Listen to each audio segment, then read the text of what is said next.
Quotes and Styles podcast. Tobi on the mic. Quotes watch. Styles watch.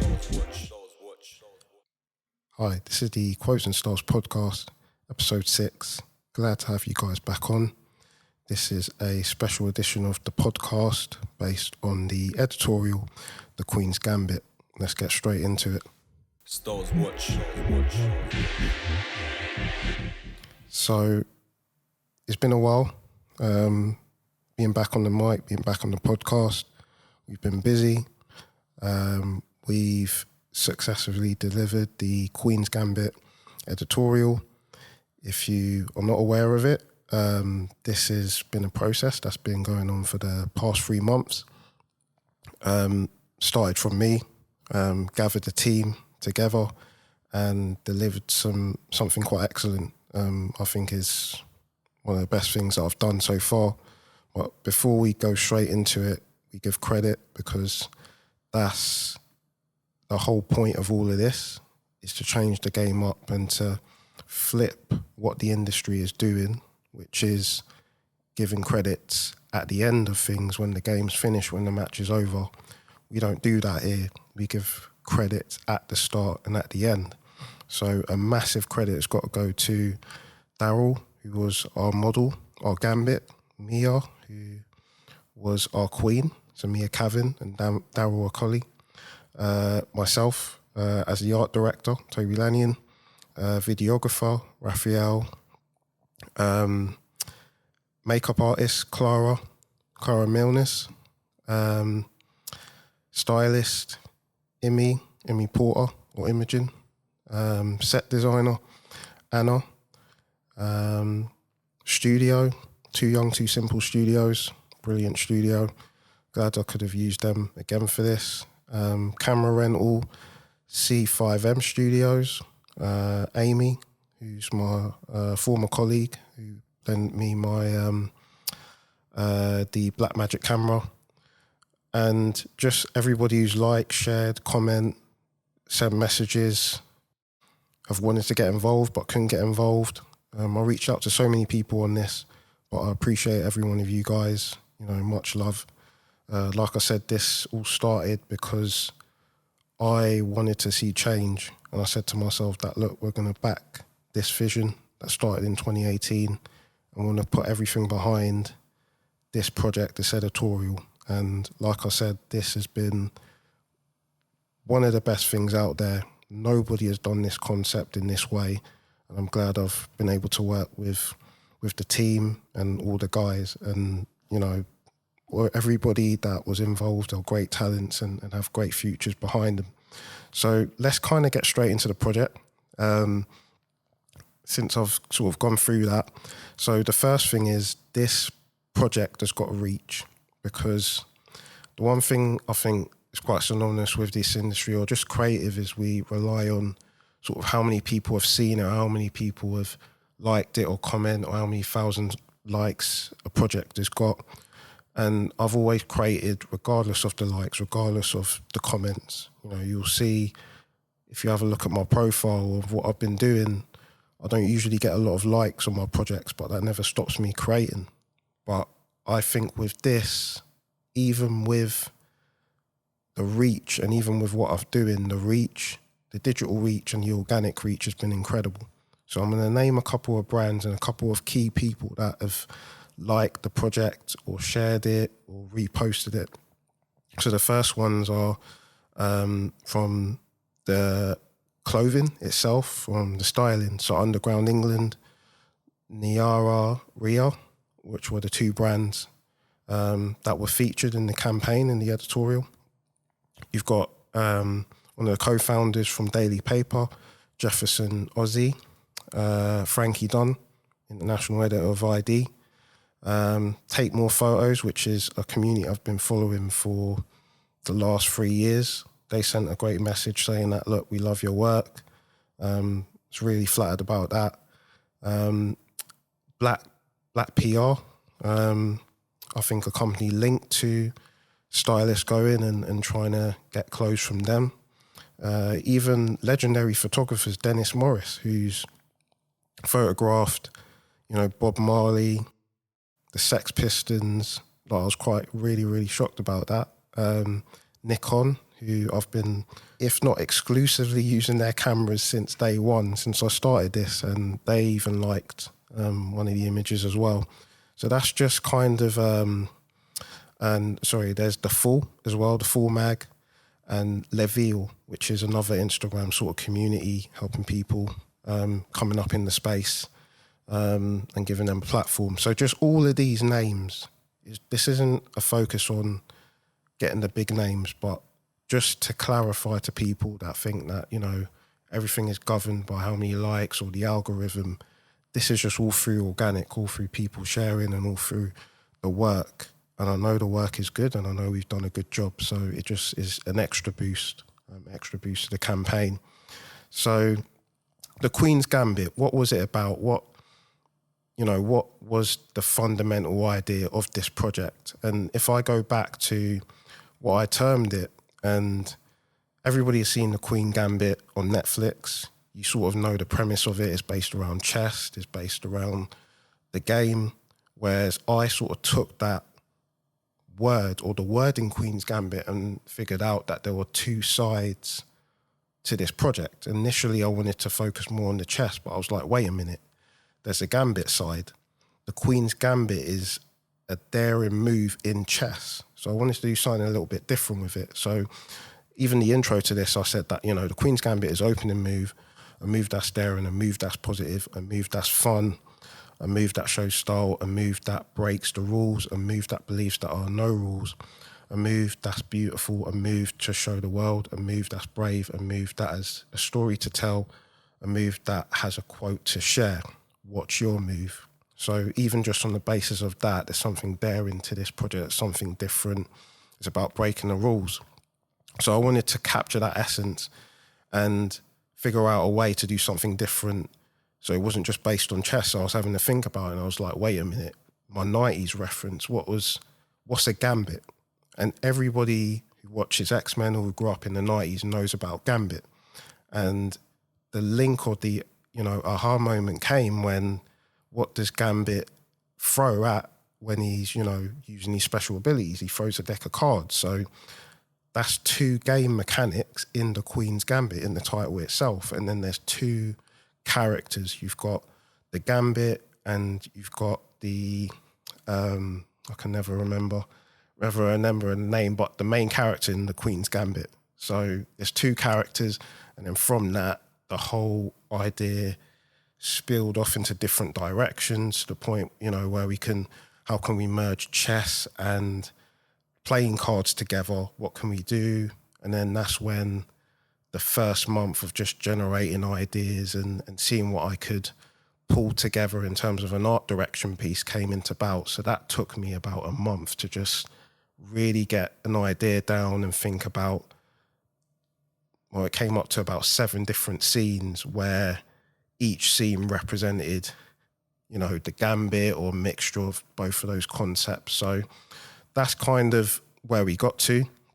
And once I'd figured that out in terms of the concept and the art direction and, started to get an idea, I needed to get the team together. And this was the big thing for me. This was the thing that I've always kind of not really understood how to do.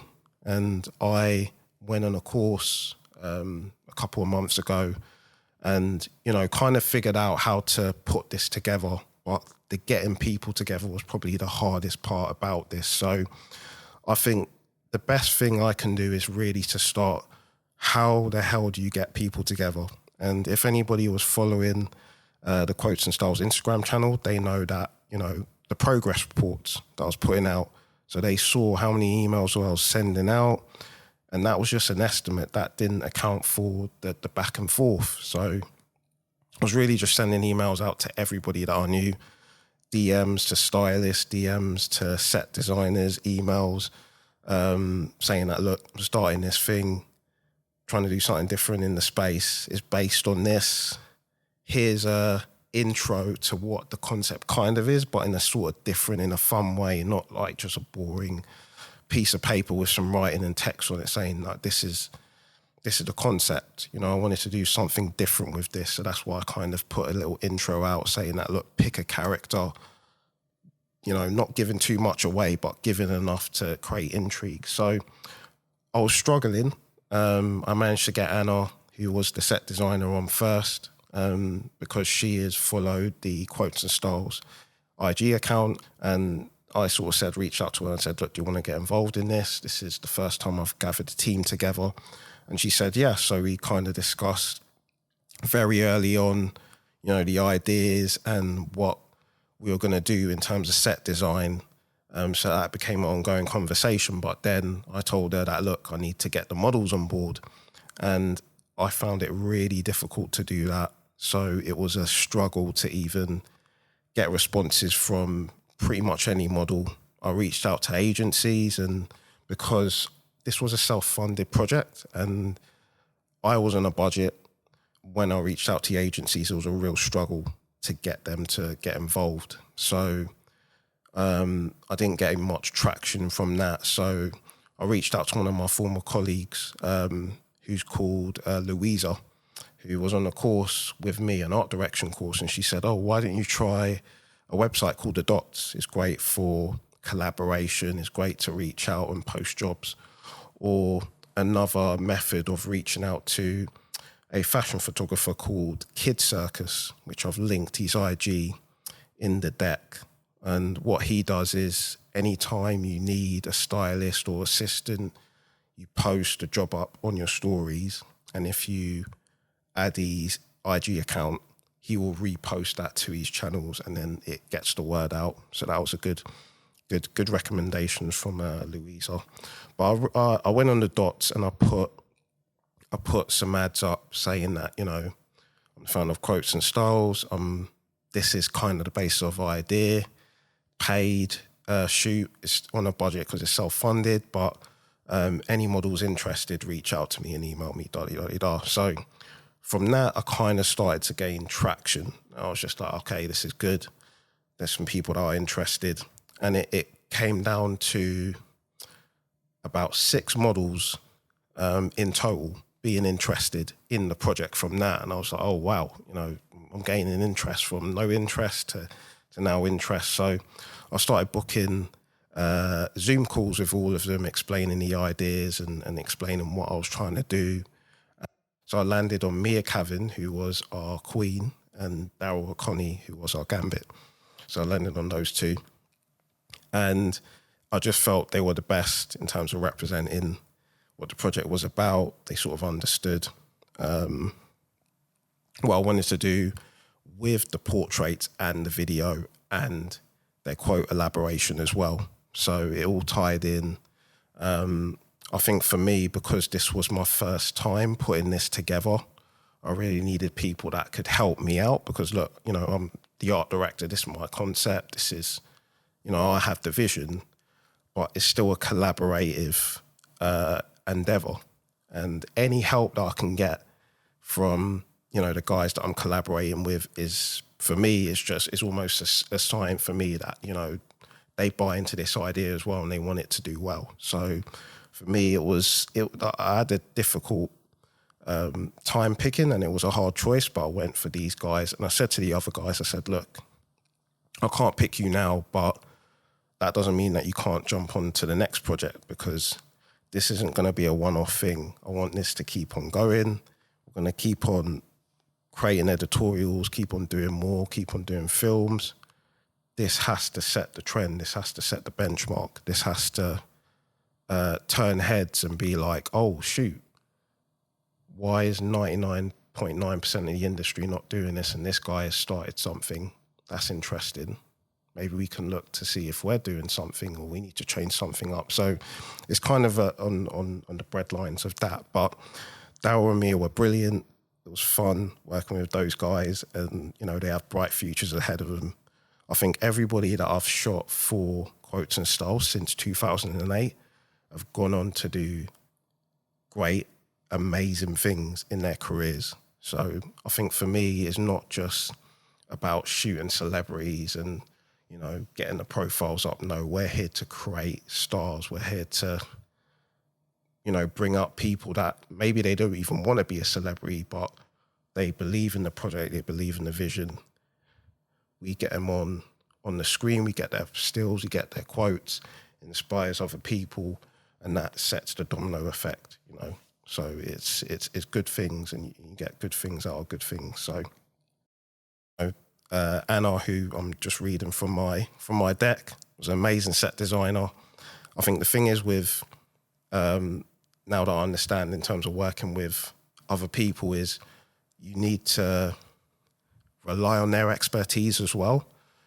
Even though I had the vision, there was things that I wanted the guys to bring to the table as well in terms of their ideas, because like I said, this is a collaborative thing. And there were parts even on set where she suggested, you know, let's move this, let's change this, let's do this sort of differently in terms of the set design, and everything worked right through to the backdrop color, because I'd got everything set up and I still didn't really know which color to pick. So I remember asking her, I said, like, which color would you go with? And, you know, she said, oh, red's a good color.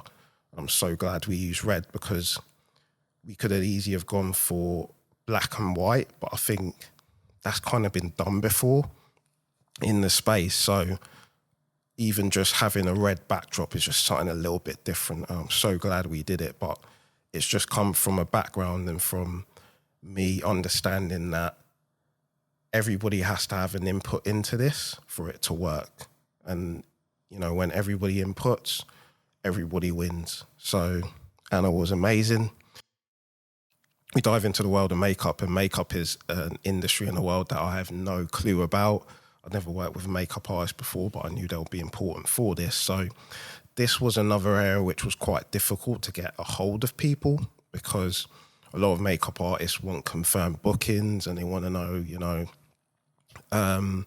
when is it actually going to happen? And when you're trying to get people together, it's quite hard. But I'd found Clara on the dot.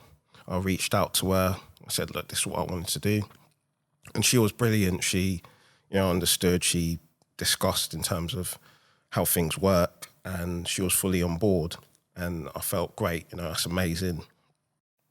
The thing with makeup and the thing with what I've learned from this is that makeup makes such a difference on set, such a difference to how people come out in a shoot or on a shoot or in the portraits or in the video. So I discussed with Clara, even before on Zoom, you know, what sort of ideas I'd like in terms of the aesthetics and the look for Mia and Daryl. So we just went into that detail. And there was even a stage, I think Mia contacted me and said that she wanted to bleach her eyebrows blonde, and whether that would affect anything in terms of the editorial. I remember going back to Clara and saying, you know, what's your thoughts? Is it going to change anything? And she didn't at the end, but I think either way, it could have created a different aesthetic, but it just goes to show how important makeup artists are. And the things that I'm learning from this space, and like I said, Clara was brilliant. The things that I'm learning from makeup in this space is that it's such a massive industry. I mean, if you think about makeup and influencers and celebrity makeup and what's happening in the space, you know, just go onto YouTube and just go onto the YouTube makeup channel. And, you know, there's, you know, the do-it-yourself makeup, the big stars that have millions of people following, you know, their YouTube channel. So I knew makeup was a big deal, but there's a space in makeup now that's kind of diverting from the traditional norms of what makeup is, or what the perception of people that wear makeup, or in terms of how they look. So when I was sort of exploring this space and mood boarding and stuff, I'd found a makeup artist who really kind of started a trend with celebrities, you know, such as Doja Cat. Everybody knows Doja Cat. But in terms of Doja Cat's makeup, it was very much like the red carpet appearance, blood blisters, eyes, lacerations, you know, this sort of edgier grunge trend in terms of makeup. And one of the makeup artists that's kind of started this trend her name is Sophia Sinot. I will pronounce that right, but she's a Dutch makeup artist. And one of her works that she did with a photographer called Jack Bridgeland has become like the go-to piece for, you know, any photo shoot now that wants to create that aesthetic. It was a photo shoot with Jordan Barrett, and it basically presented him in this sort of rugged American football, you know, blisters around his face. It's such a edgy / grunge way of doing makeup, but that makeup and that photo shoot has become like the blueprint for that sort of style. There's a comment that I actually found on her IG with one of the guys saying that basically you invented the modern day mood boards. Like there's not one mood board that this shoot does not make its way on. So basically like you're the blueprint, and that's a crazy thought. That's something that you've created the aesthetics for. Everybody now is just sort of putting that on mood boards. That's basically a big thumbs up for any creative or any artist. So it's quite interesting because I'm seeing this a lot, and she has sort of started this trend, and even recently for London Fashion Week. So Mawala is the Nigerian-based fashion designer who is basically the owner of the Mawala brand. So she had her SS24 runway show, and it was based off the premise of the Brilliant car crash. All the looks on the runways in terms of the models like had this edgy look, you know, fake sort of bruises on their face and, you know, sort of dirt. And you're kind of seeing these aesthetics with makeup now. Even like Kim Kardashian's recent shoot with Nadia Lee, she's got this sort of dirt V vest on with dirt and, you know, stuff. So what I'm trying to get at is that makeup in itself is going through a transition of, it used to be very much high glamour, and now it's about embracing the dirt, embracing the edge, embracing the cuts, embracing the this sort of aesthetic. So I think, like I said, if you give Sophia Sinot a follow, Clara Milnes, who I worked with on the Queens Gambit, I think makeup is going through an interesting transition now. And like I said, I know next to nothing about makeup, but I know the importance of what makeup does for an editorial shoot. So give those guys a follow. And here's a quote in terms of makeup. It says, "Makeup is not a mask that covers up your beauty. It's a weapon that helps you express who you are from the inside." Michelle Pan. So from getting a makeup artist and from working with Clara, one of the biggest struggles I had was to try and get a stylist on board.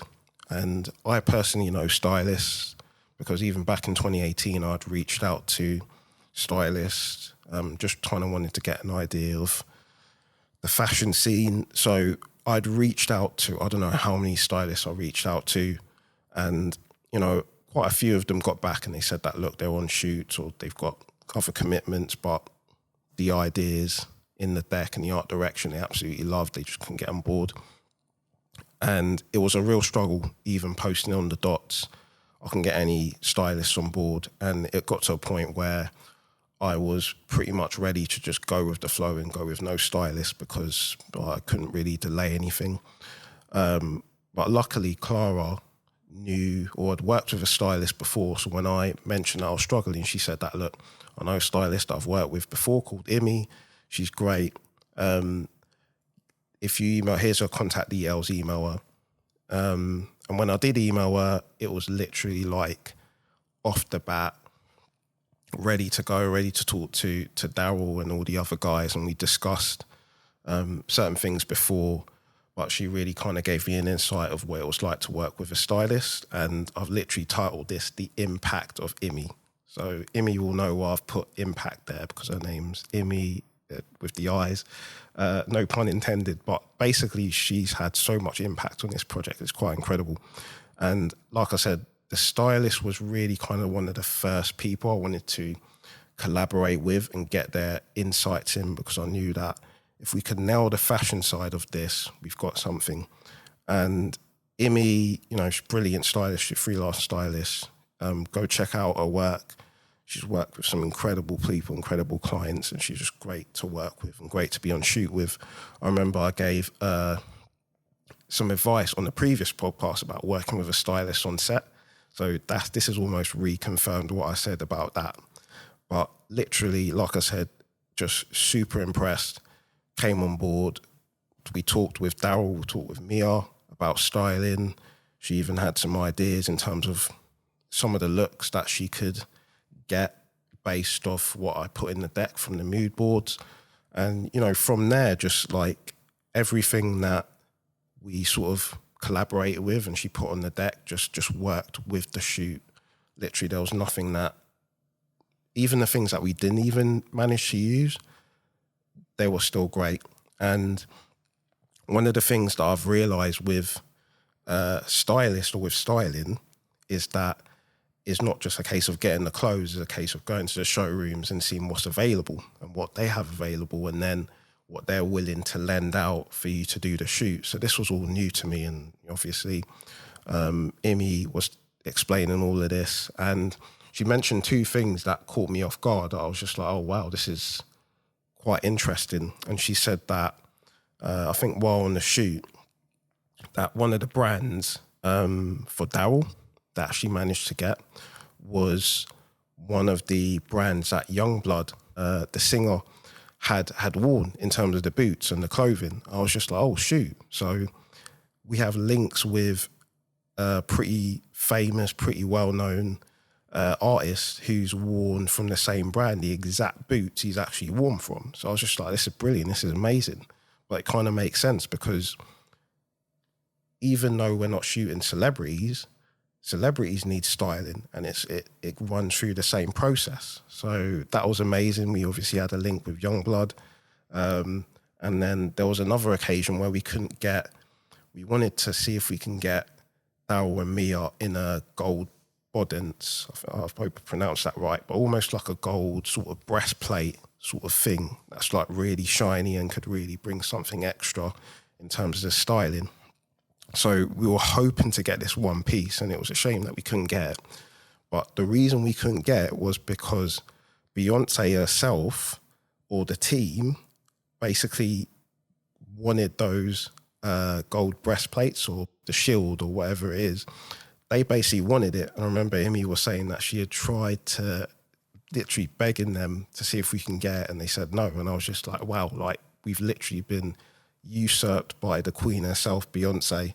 I remember putting a post on IG saying that, look, if anybody knows anybody on Beyonce's team that we can talk to, like, let me know, because like, I think if we had managed to get that, it might have added something a little bit extra, like the icing on the cake to it. But it was just interesting to see those links with well-known people and celebrities in the styling realm. I was just grateful that Imi was telling me all of this stuff. And I think it goes back to what I was saying in the beginning about collaboration. Like, this isn't just a Tobi project. This is an Imi project. This is an Anna project. This is a Mia project. It's a Daryl project. Everybody has their own input to input into this. And that's kind of what I wanted to get across. So even the brand that Imi are chosen for Mia's look, so Naraya, I hope I pronounced that right, amazing brand, you know, amazing look. I can go into DLs of what that brand represents and Underground England, but they're both amazing brands. And even just using those brands and their engagement with the Queens Gambit editorial has just helped us, because every image I was posting up, I saw the brand like it. Every image I was posting up about Underground, that, you know, Underground liked it. And that just sets off a chain reaction of things. So, like I said, the impact of Imi cannot be underestimated. It was literally, for me, she's like literally the best stylist on the planet right now. And like I said, I know some stylists personally that couldn't get involved. I'm not going to lie, I was a little bit disappointed by some of them because I'd known them personally and helped them out on certain things. But, you know, regardless and all that aside, we got the best people on this, and it's literally reaching like the thousands now because of it. So amazing collaboration with Imi on this. And like I said, you know, we had links so to celebrities and to everything that the editorial accomplished. And it goes back to what I was saying on episodes 5 of the podcast, and I'll read it out. I said, it's never not a good thing to have a stylist at your side when you're on a photo shoot or video campaign. And if you look at what fashion stylists are needed for, it's like everyday things, from events to award shows to campaign videos, anything where a certain look is going to be seen on camera or in a media perspective. The stylist is behind the scenes that have come up with that look. So it goes to show you how important the stylist is, but I'm just super happy that we managed to get Imi on board. So that was that. And like I said, I think with all the other people and, you know, even trying to get Raphael, who came on board at the last minute because Mia, I think they were former students together, but I needed a videographer. Raphael came on board to help out with the videography, which was massive as well. So, you know, it's just really trying to bring everybody together, even right down to having lighting assistants on the set via two simple studios, which I'll go into talk about in a minute. So everybody came on board, everybody showed up, everybody inputted it, and it was just a pleasure to work with everyone and to deliver what we did. So from that, I'll take a little bit of a break from that, but even when I was starting to, or in the middle of doing this project and the wheels were churning on it, there were some fun aspects to it that I was doing because it was a churn, it was a lot of emails, a lot of hard work, it was a lot of project management, which isn't my forte, but I think I did okay with it. And there were some fun parts to it that I could implement, because what Quotes and Styles 3 is about finding the fun. Because I think as creatives, we're very serious about things. You know, we want the recognition, but we forget that why we create is, you know, to have fun. That fun is the fuel for everything. So I tried to have fun, and there was aspects I could. And if you saw the progress reports, or when I was putting out ads for, you know, trying to find a stylist, I'd get video clips from different TV shows and put that together, like some very sort of memeable, funny video clips here and there. And there was a brilliant website that is called Yarn, and it's getyarn.io. And basically what this website does is any phrase that has been mentioned on TV, on a TV show or sentence, you can literally search it and you can get the exact clip of the actor saying those phrases. So it's absolutely brilliant if you want to create a meme, or you want the exact phrase, or create GIFs. It is actually really good for animators to see how somebody talks, you know, for their animation, or for them to animate a scene, or to them trying to create a character or caricature. But even just the fact that you can Google search videos across the web and that it will give you results of a video of somebody saying that exact phrase is perfect. So that's a brilliant resource. Definitely go check out Yarn.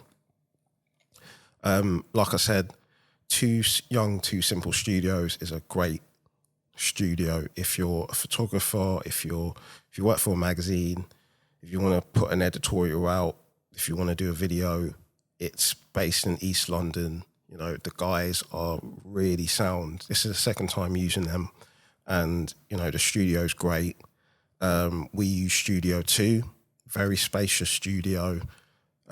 Studio 1 is also a good studio as well. And, you know, they have plinths there, they have all the lighting equipment there, they've got the makeup area there, they've got chairs. You know, we had Sophie, who was the lighting assistant there, helping us out. She was brilliant. And like I said, even if you're starting out, this is an absolutely brilliant studio to use. Like, it's been used by so many editorials, you know, Dazed. Go check them out. I've put the link in the deck. Absolutely brilliant studio to use, which I'll be continuing to use as I move forward with Quotes and Styles, for sure. One artist that I've been, I think he's been around for quite some time, but his work really, really was inspiring to me, is an artist, Australian artist called Joe Pearce. And he lives in California, and he creates these sort of complex digital artworks. But the real cool thing about his work is it's hard to describe. It's very like surreal / meme / GIF / repeating video motions of people on a street, you know, walking past, like very sort of illusionist artwork. But I remember he put out a video showing that he literally cuts up each individual person. It's one of those things that, you know, is definitely not AI. And I'll speak on AI in another podcast because I have some very interesting views about AI, but it's such amazing work. I've put it in the deck. Definitely go check it out. Joe Pearce, amazing digital artist. Just definitely go check his work out.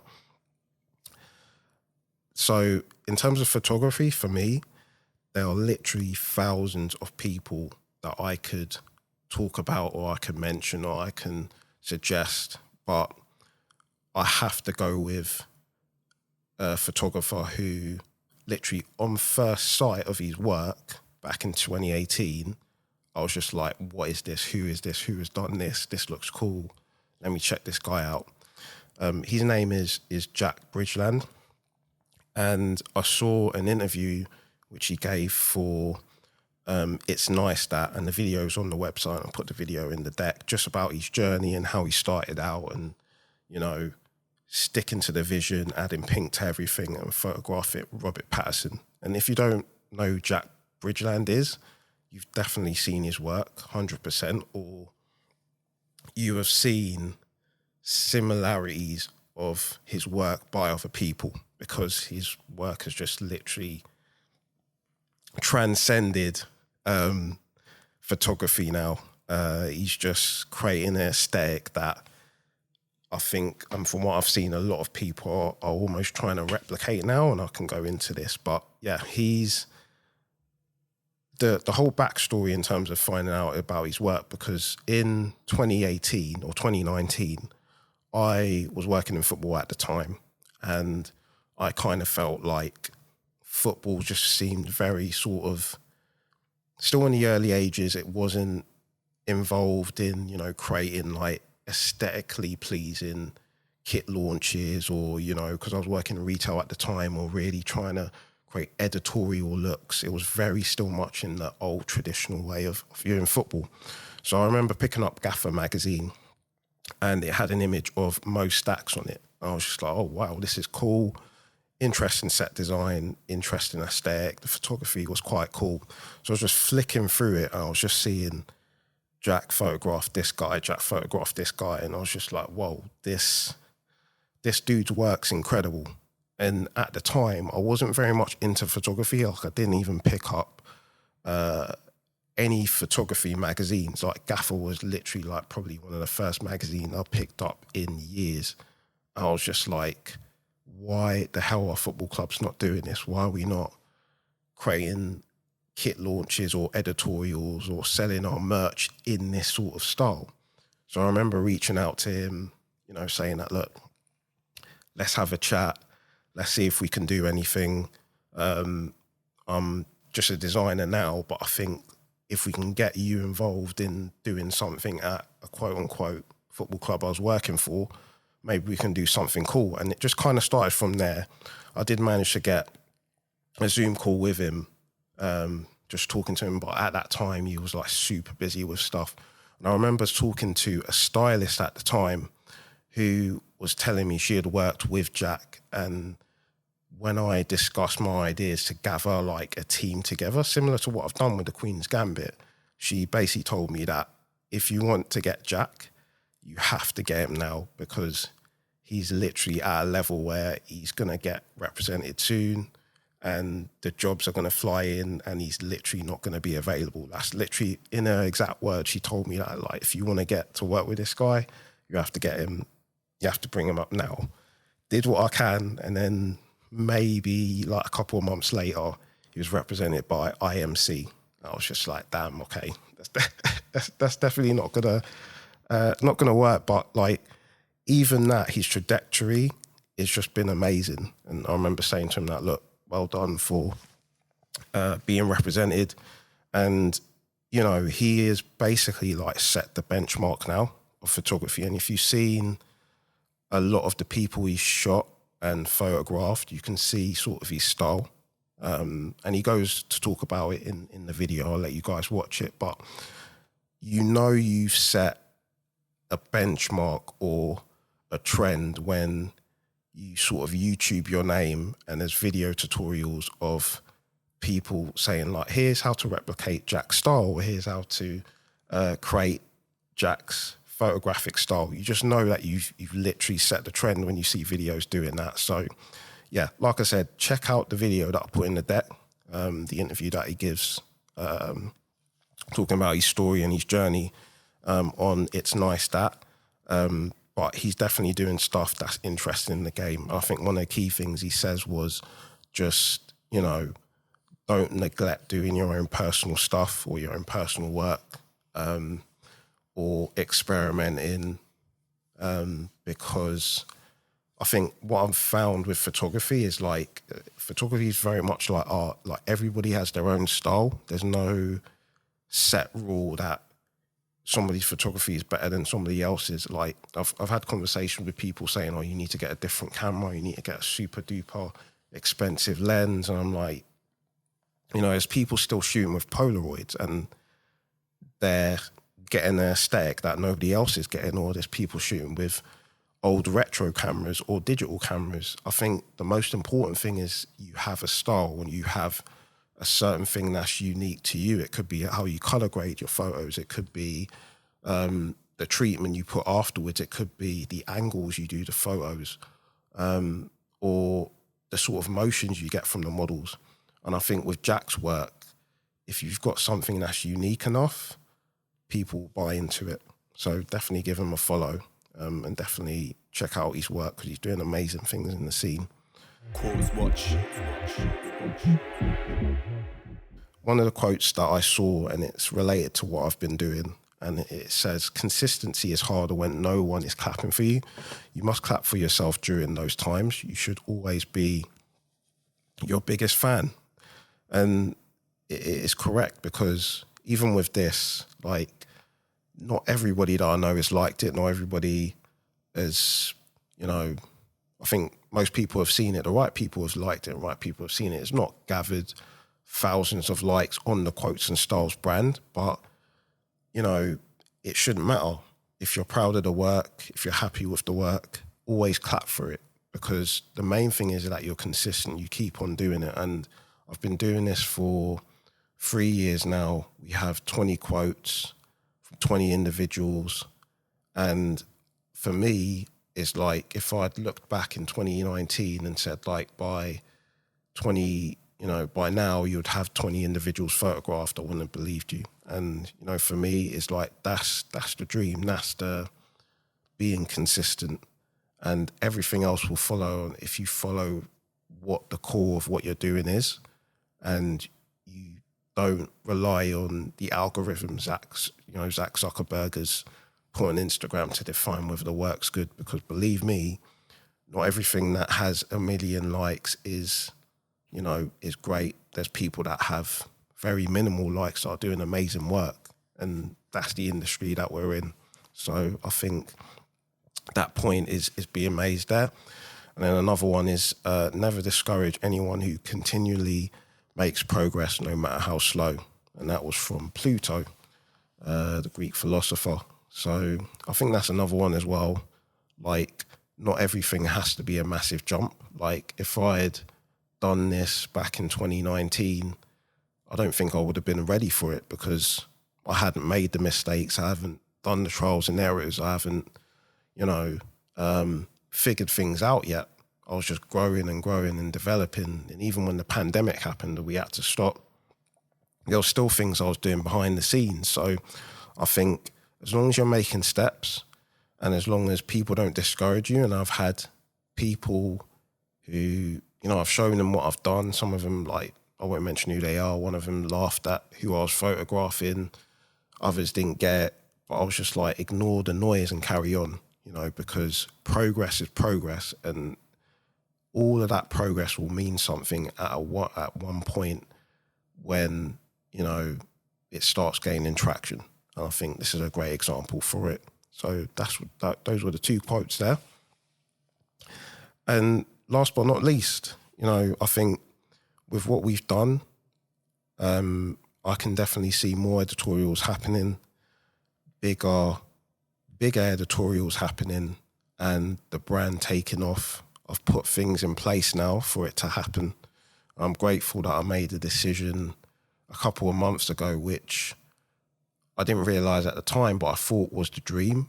But what I've realised now is that I'm going to fulfill everything that I wanted via the purpose why I started this, which was to gather positive quotes of people and let that inspire everybody else that reads and sees that post through film, through portrait, through collaboration, through art. And like I said, we're changing up the game. Nobody is doing this. Nobody is doing this the way we're doing it, even the process of it. The fact that we're doing it in this way is going to set off the benchmark. And like I said, credit goes to the team. It goes to everybody that was involved. I definitely put in a lot of money, my own money and my own time into it. But even with that, I got the answer that I needed that said that, look, this is the time to do this now. So I know what we delivered is going to gain more traction. And like I said, the people that have seen this and the people that know what this is are saying that this is incredible. Do you want to shoot one of our next talents? Do you want to art direct one of this? I know not everybody could get involved, but be rest assured, give this another year and people will be literally, I won't say climbing over each other, but will be just wanting to get involved. Big brands, big editorials, big magazines, they'll be like, oh shoot, he's onto something here. Let's get involved in this. Let's turn this big project down to get involved in quotes and styles. We want to get involved in quotes and styles. That's what I'm seeing, and that will happen. And it will start with small steps. It'll start with people listening to the podcast and sharing it. People being inspired by the quotes that Mia gave and Daryl gave, watching the videos. And yeah, we've done an amazing job, and really happy and really proud of everyone that's come on board. And for me, this is it. I think it's ironic because you always think the destination is the dream, but I've sort of realised that it's the journey, it's the connecting with people, it's the bringing this all together. It was a hard slog to do this, but I think the connections that I've made and the people that I've worked with, it's just going to be amazing. And everybody who wanted to get involved and everybody who saw the vision. So let's keep on going. The next editorial, I've already got the idea of what I want to do. It's going to be a big one. It's going to be an interesting one. And if you're interested, if you want to get involved, the best thing to do is to follow the IG, Quotes and Styles IG. Just follow that and keep watching for when we're ready to deliver the next one. Because like I said, this is not going to be a one-off thing. I'm here to bring about change in a very secluded, very gatekeepy industry that nothing gets mentioned, nothing gets talked about until the game is finished. So I think we need to change that game up or throw in a different perspective. and this is the best brand to do it because nobody else is doing it. So, look, like I said, thanks everybody for tuning in. I hope I've filled you in on the quotes and I hope I filled you in on the Queens Gambit editorial. If you want to see all the images and all the videos, you can go on quotesandstyles.com. You can go on the YouTube, or you can follow on the Instagram account to have a look at the images and the 2 videos that we produce. I'm going to look into see if I can video edit the behind the scenes and get that out there as well. But I'm in a sort of rest period at the moment. There's still things I'm doing for this just to keep on getting the brand out there, keep on getting the editorial out there. I'm going to be dropping some merch, Queens Gambit merch. You might have seen some of it that some of the guys were wearing. Everybody on the team, I got each of them shirts because when you give credit and give recognition to people, it bounces back. And like I said, I think the main thing for this is to make sure everybody is credited and everybody is recognised and everybody has a platform, regardless of their involvement. Because, like I said, the industry ain't doing that. So it's time we do it. But yeah, thanks you guys. Episode 7 will be dropping when it drops. But yeah, definitely keep your eyes out on the next one. And I'm going to give you guys a clue what the next one's going to be. It's going to be based off an animal that jumped through my window at a certain time, came in and jumped out. That sparked a whole complete idea for me because of just that one act. Didn't hesitate, didn't wait for Instagram followers. Saw a window of opportunity, jumped through one window and said, yo, what's happening? We need to get the next editorial ready. So definitely keep following because the next one's going to be a big one. But thanks you guys. Appreciate all the followers. The Quotes and Styles podcast. Tobi on the mic. Quotes watch.